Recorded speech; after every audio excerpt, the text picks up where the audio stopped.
Malchus that I sent Recording in progress. A few days ago. It's called VeHechrim.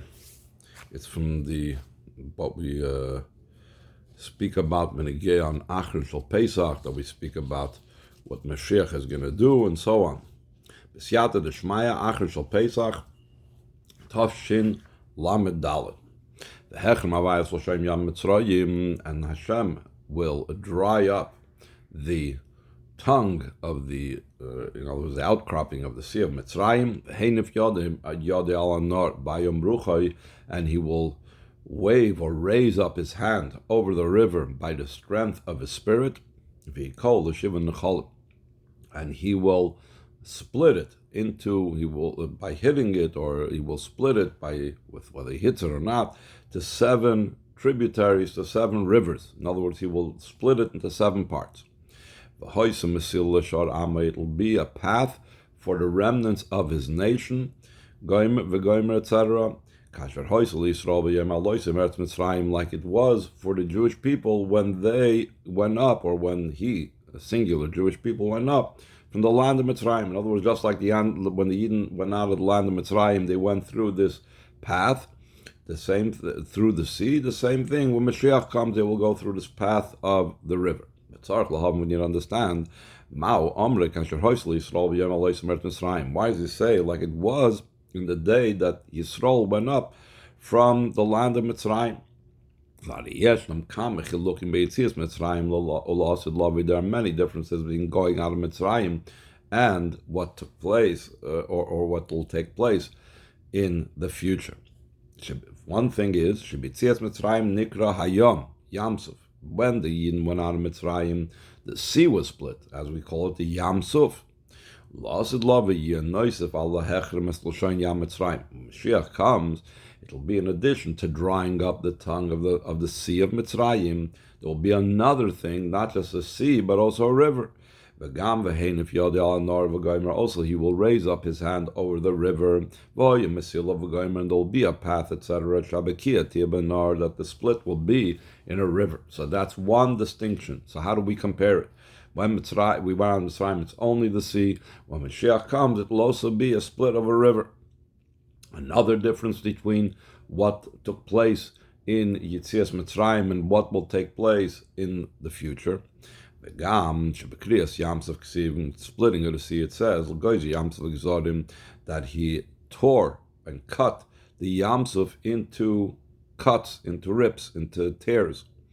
L'shneim aser gzorim. So the Chazal explain that what does it mean he tore it into strips, into cuts?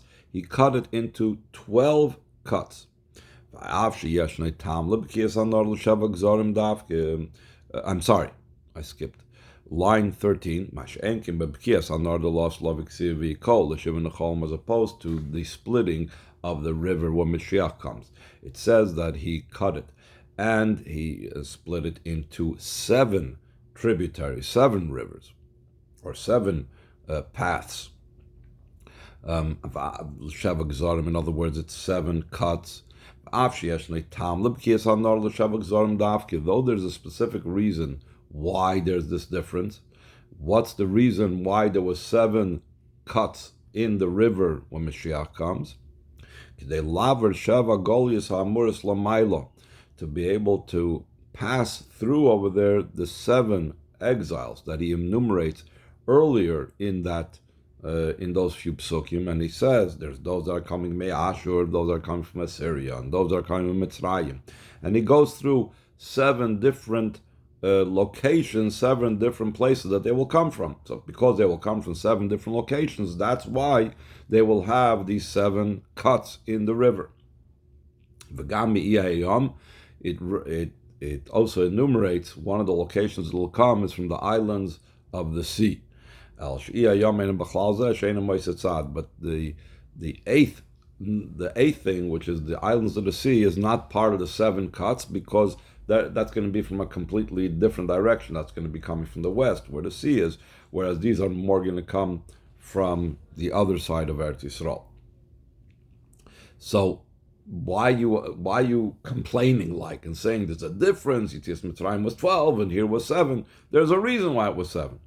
So the Rebbe says, still in all, number 19, line 19, Hari Seif Seif, still in all, Ein Zakasher Hoysel Yisrael B'Yom Alois Mitzrayim, Meret Mitzrayim. How can the Pasuk say this was like it was in the day when the Yidden went out of the land of Mitzrayim? L'poil, it didn't happen that way. Good, you have a reason why. But it says in the Pasuk, like the day of your going out of Mitzrayim, it wasn't that way. Mitzrayim was 12, this is 7. That the split and the cut was to 12 cuts when they went out of Mitzrayim. And so too, he's going to compare when it comes to the general idea of the Geula of Mashiach's times versus Mitzrayim. In a similar vein concerning the general redemption of the future time. Concerning this, it says prior to this in the Haftorah, that a wolf will live with the lamb. They will not do any more hurt and damage. In other words, they will not be wild, that they will kill other animals, they will not be predators, and they will not destroy my whole entire holy mountain. So we see this is a completely different thing than what took place when the Eden went out of Mitzrayim. Yitzias Mitzrayim, there was no wolf living with the lamb in the times of Yitzias Mitzrayim, and there was no stopping of any wild animals and so on. This is especially so, the Rebbe says, top of the next page, top of page Vav, like was explained in the previous mimer. In the explanation, the pasuk says, and the flois, like your days going out of the land of Mitzrayim. I will show you wonders in the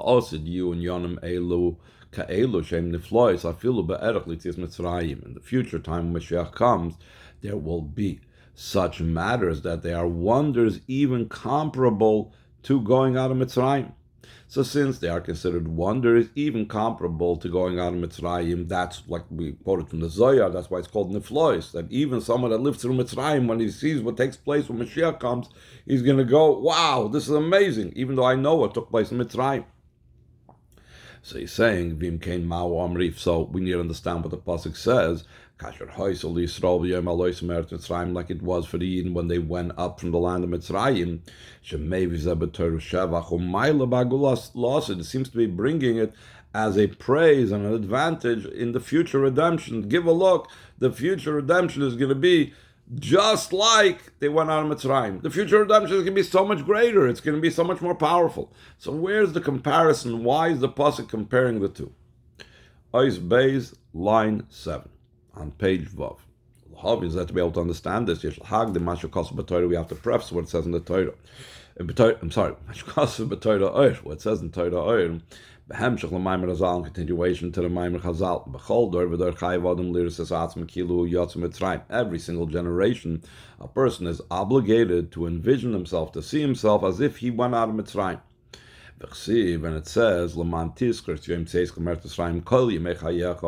so that you should remember the day of your going out of Mitzrayim, all the days of your life. And like we speak about this in detail in the Haggadah, what is the days of your life going on? What's all the days? Is it day versus night, nowadays versus Mashiach's times? But the interesting thing is, you would think, it says, okay, you have to remember the day going out of Mitzrayim. That's the 15th of Nisan. So he brings an interesting thing. Going out of Mitzrayim does not just include the 15th of Nisan when they went out of Mitzrayim. There's something more to it as well. The Isa b'Tesefta, line 12, it's brought down Tesefta, that a person must remember also the splitting of the sea. Just like there's a mitzvah to remember the day when the Yidden went out of Mitzrayim, so too there's a mitzvah to remember the Kriyas Yamsov, the splitting of the sea.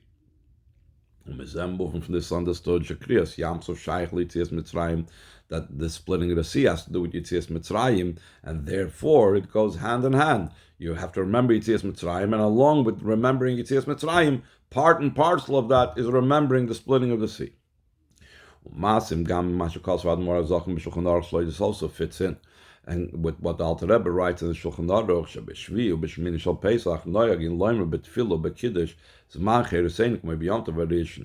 that in the 7th and 8th day of Pesach, we also have the custom to say in davening and in Kiddush that the time of our freedom. Sukkot we say Zman Chbaseinu, Shavuos we say Zman Matan Tereseinu, Pesach we say Zman Chereseinu, even the 7th and the 8th. That seemingly, why would we say Zman Chereseinu on the 7th and the 8th? Seemingly, the Zman Chereseinu was only on the first day of Yom Tov. The last day of Yom Tov, we were already free. We were just crossing the Yam Suf. So if we were just crossing the Yam Suf, so why do we say Zman Chereseinu by the latter day of Yom Tov? Still in all the Alter Rebbe says in Shulchan Aruch that we do say it that way, that Zman Chereseinu, all 8 days of Yom Tov. The Rebbe explains, line 17, the explanation behind this is, since the conclusion and the completion of going out of Mitzrayim was when the Mitzrim were drowned in the sea. Bekriyas Yam Suf B'Shvi Shal Pesach, that took place in the splitting of the sea during the 7th day of Pesach. Lachem, therefore, Kishem Shnizbar Le'el Shibitzias Mitzrayim. Yeshnam Shlosh Yon, just like we explained in the mimer we learned previously. In the previous, this is a hemshach to the mimer we learned before Pesach. Shivitzias Mitzrayim, Yeshan Shlosh Yonim, in the going out of Mitzrayim, there are 3 components, 3 aspects behind what this means. Hayitzias Mitzrayim, Apam L'Shoino, there's going out of Mitzrayim the first time around. That was the original Yitzias Mitzrayim. When the King of Kings, Hashem, revealed himself upon them and redeemed them. So there was the actual, physical, literal going out of Mitzrayim. In addition to the literal going out of Mitzrayim, there is the idea that every single year on the 15th of Nisan, I'm re-experiencing and reliving going out of Mitzrayim. Like it says in the pasuk by the Megillah, that these days are remembered and they are done, meaning that the memory itself, when they are remembered, then they are done. So therefore, by remembering Yitzias Mitzrayim on Pesach night on the 15th, so then it recurs the same event because of our memory of it. The same event takes place now as well on the 15th of Nisan every single year. And then there's a third aspect, that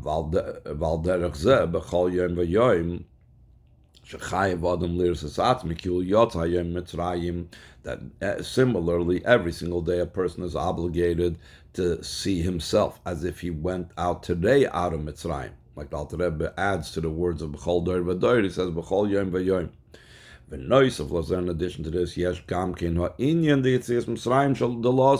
there's also the idea of the going out of Mitzrayim of the future time by Mashiach's times. That's why Shalochein Yaskir Yitzias Mitzrayim Gam La'asid Lavoi. That's why we'll remind ourselves, remember, top of page Zion, about going out of Mitzrayim. Also, in the future time, also when Mashiach comes, we will also remember about going out of Mitzrayim. Like we learned in the Agoda, the Koil Yemei Chayecha, the word Koil, additional word Koil, comes to tell you that we will remember it when Mashiach comes. And the remembering means that we will also have that same experience, like we said before, that memory brings about the experience. Yet, alongside with this, this will be like something auxiliary, ancillary, to the great revelation of Mashiach's times. Like it says in the pasuk, like your days going out of the land of Mitzrayim, I will show you wonders. Meaning, also the future redemption will be like going out of Mitzrayim. There's an association over here. There's a connection between them. But it'll be to a greater degree. It'll be in a much greater way. So this is all things that we said in the previous mimer. So now the Rebbe is going to take all of these levels that we just now spoke about. The actual Yitzias Mitzrayim that took place, the Yitzias Mitzrayim every 15th of Nisan, the daily Yitzias Mitzrayim, the Yitzias Mitzrayim Mashiach comes. In a similar vein, there is the same ideas also by the splitting of the sea, because we said that the splitting of the sea that the Sefta said, we also have to remember like we remember the going out of Mitzrayim. So he says in line 5, Hinegam b'kriyas yamsuf shayich liyitzias Mitzrayim yeshnam shlosha and yonam elu. Also in the splitting of the sea that's connected with going out of Mitzrayim, there's also these three matters, these three components of how it was originally and how it's on the 15th of Nisan on a daily basis and how it's on when Mashiach comes. It says in the pasuk, Hafach Yom Li'abasha Banor Yaver V'Ragel. It says about Kriyas Yamsov seems to be, but we're soon going to say it says also about the future redemption, that Hashem transformed the sea to dry land, and the river they will cross by foot. Sham Nismchavai. Over there we will rejoice in Him, as we will soon explain all of these phrases. The Masha Namar Hafach Yom Li'abasha B'Lashon Avar, when it says He transformed the sea to dry land in the past tense, transformed Hafach, not Yafich. Koyal Kriyas Yamsuf, it's referring to the splitting of the sea. Masha Namar Banor Yavar B'Ragel B'Lashon Asid, when it says in the river they will cross by foot in future tense. Koyal and Yonim Shalach, it's referring to the matters that follow it. Koil Gam Kriyas Yamsov Kameshu B'chal Shana V'Shana, including also the splitting of the sea. That's every single year when we recall it.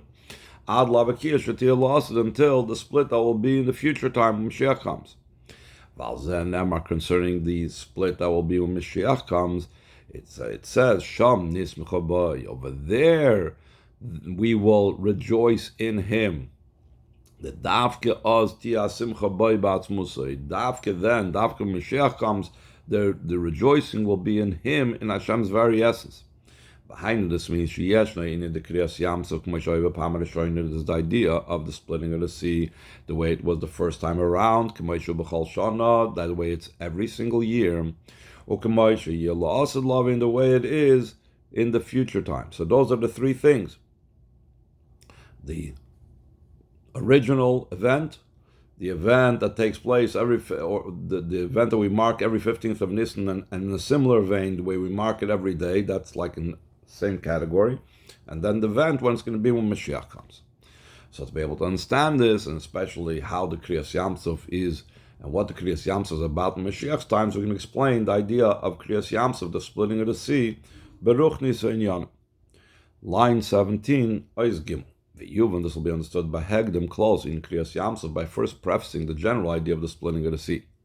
Shalzen Nemar, concerning the splitting of the sea, it says, Kashuk Kriyas Yamsuf, it's as difficult as the splitting of the sea when the Chazal want to describe something that's very difficult, even Kaviyachal for Hashem. The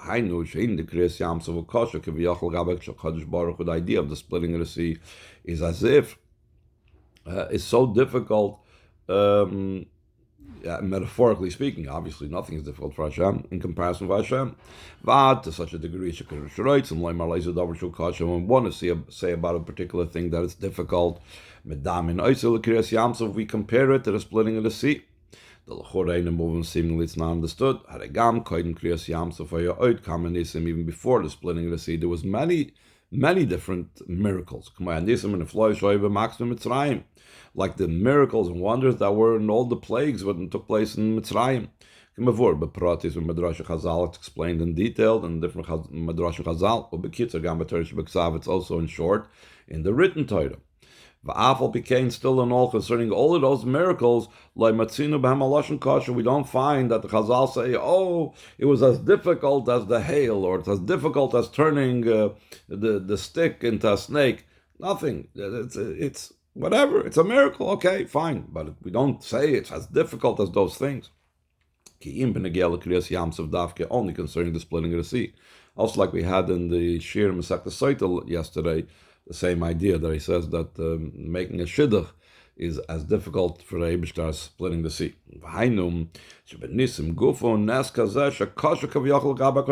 Amongst the different miracles there are, this is considered a miracle that is difficult even kaviyachol comparably to Hashem. But the idea behind this is the whole idea of the splitting of the sea, the purpose was not to save the Yidden. Top of page Ches. Through drowning the Egyptians in the sea. How come? you didn't need this whole procedure at all. Because the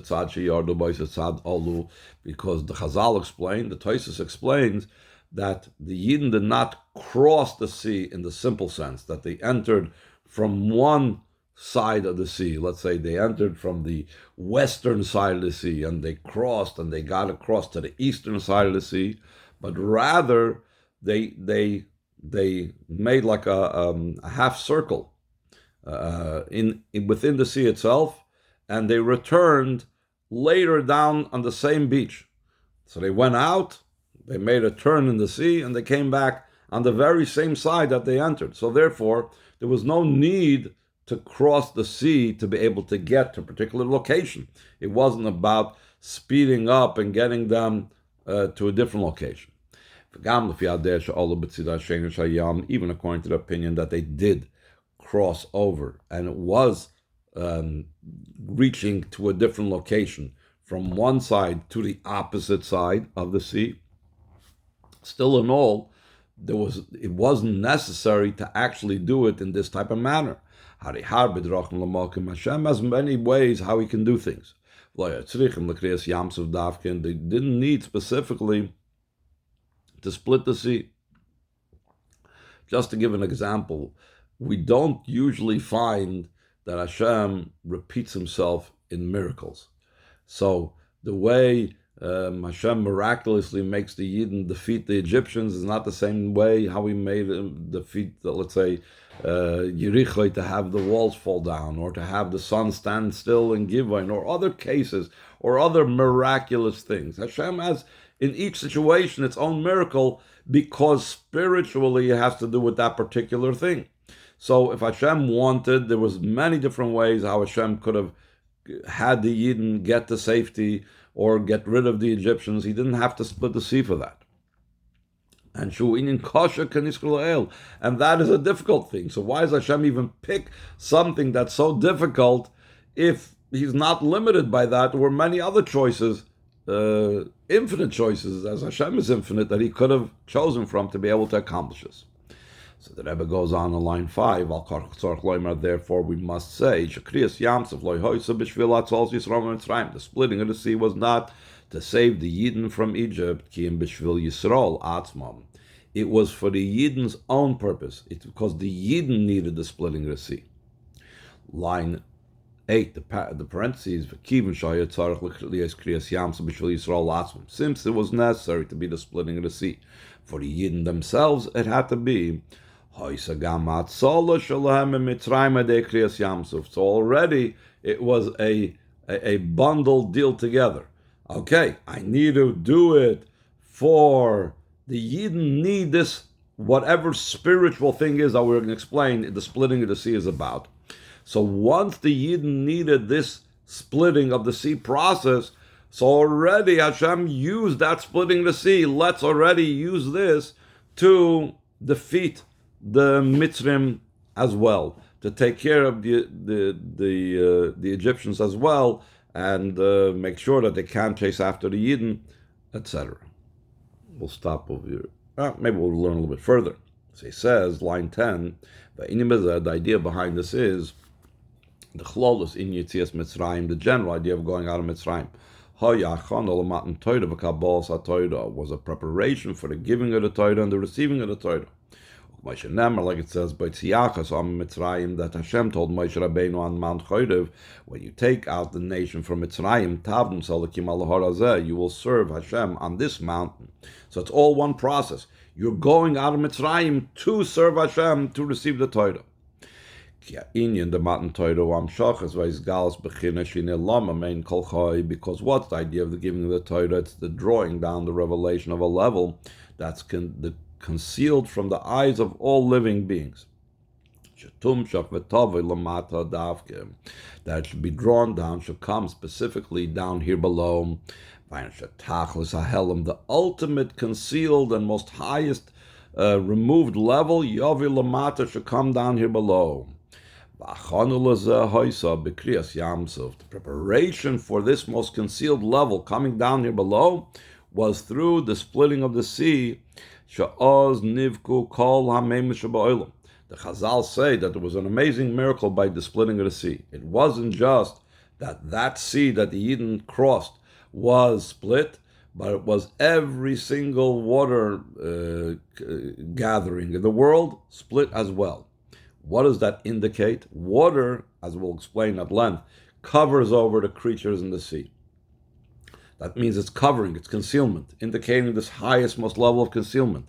So every type of concealment, every level of the most hidden level of Hashem became revealed, was opened up. That